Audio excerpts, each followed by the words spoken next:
वर्धते क्षत्राय राजन्यम् मरुद्भ्यो वैश्यम् तपसे शूद्रम् तमसे तस्करम् नारकाय वीरहणम् पाप्मने क्लीबम् आक्रयाय योगो कामाय पुग्गुश्चलो अतिकृष्टाय मागधम्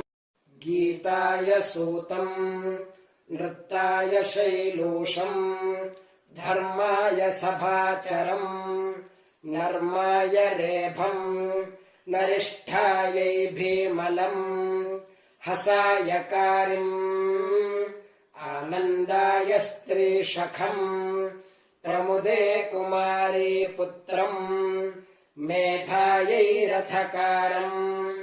धैर्याय तक्षाणम् श्रमाय कौलालम् मायायै